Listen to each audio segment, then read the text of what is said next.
Canto XV, from the Purgatorio, translated by John Ciardi. The Whip of Wrath. Of that bright sphere that, like a child at play, skips endlessly, as much as lies between the third hour's end and the first light of day remained yet of the sun's course toward the night. Thus it was vespers there upon the mountain, and midnight here in Italy, where I write. The sun's late rays struck us full in the face, for in our circling course around the mountain, we now were heading toward his resting place. Suddenly, then, I felt my brow weighed down by a much greater splendor than the first. I was left dazzled by some cause unknown, and raised my hands and joined them in the air above my brows, making a sunshade of them, which, so to speak, blunted the piercing glare. When a ray strikes glass or water, its reflection leaps upward from the surface once again, at the same angle but opposite direction from which it strikes, and in an equal space spreads equally from a plumb line to a midpoint, as trial and theory show to be the case. Getting scientific, are we? Just so, it seemed to me, reflected light struck me from up ahead, so dazzlingly that I had to shut my eyes to spare my sight. Dear father, what is that great blaze ahead from which I cannot shade my eyes enough, and which is still approaching us? I said. Do not be astonished, answered my sweet friend, if those of the heavenly family still blind you. He has been sent to bid us to ascend. Soon now, such sights will not aggrieve your sense, but fill you with a joy as great as any nature has fitted you to experience.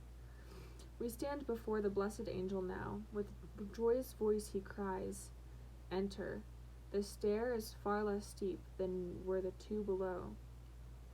We had gone past him and were climbing on when Blessed are the merciful hymned out behind us, and Rejoice, you who have won.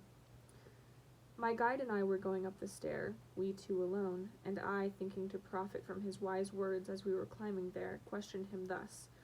What deep intent lay hidden in what the spirit from Romagna said? He spoke of sharing and said it was forbidden. And he, Virgil, he knows the sad cost of his own besetting sin. Small wonder he reviles it in hope that you may have less to atone.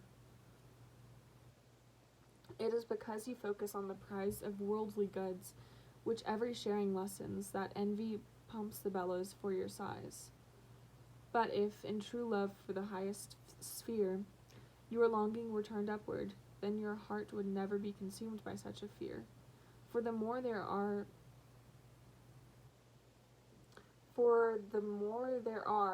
there who say ours and not mine, by that much is each richer, and the brighter within that cloister burns the love divine.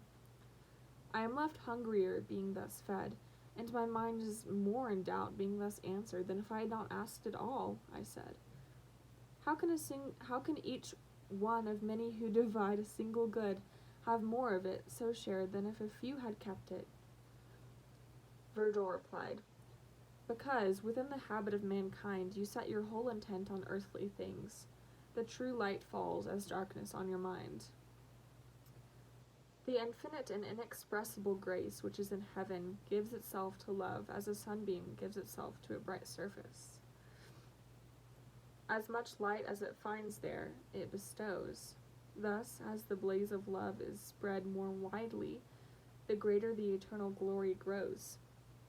As mirror reflects mirror, so above, the more there are who join their souls, the more love learns perfection, and the more they love. And if this answer does not yet appease your hunger, you will soon see Beatrice, and this and every wish shall find surcease. Only strive hard that soon no trace may show of the 5 scars which true contrition heals, as the first 2 have faded from your brow. I was about to say, I am satisfied, when suddenly we came to the next round, and my eyes' avidity left me tongue-tied.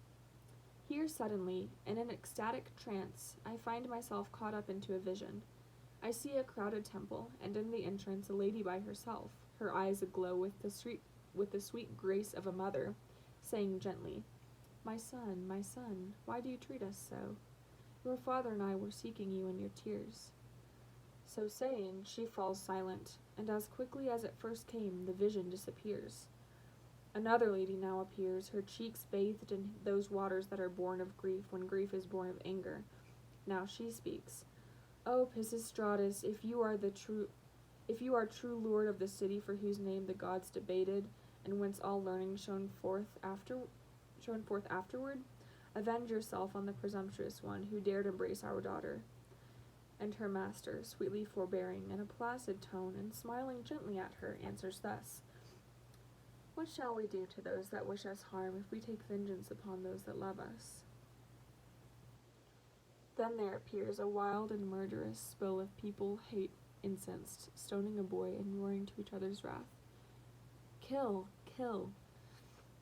I see the boy sink to the ground, his death already heavy on him, but his eyes, like gates of heaven, open through such wrath, and even in his last extremity he prays God to forgive his murderers, turning to him the look that unlocks pity.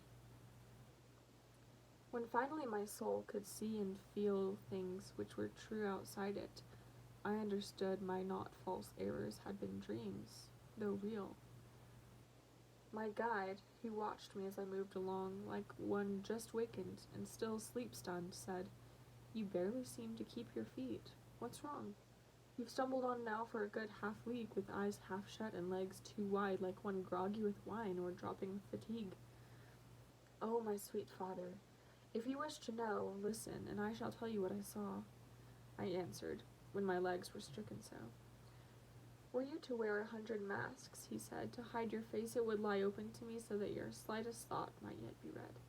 These visions warn your soul on no account still to refuse the water of that peace which flows to man from the eternal fount.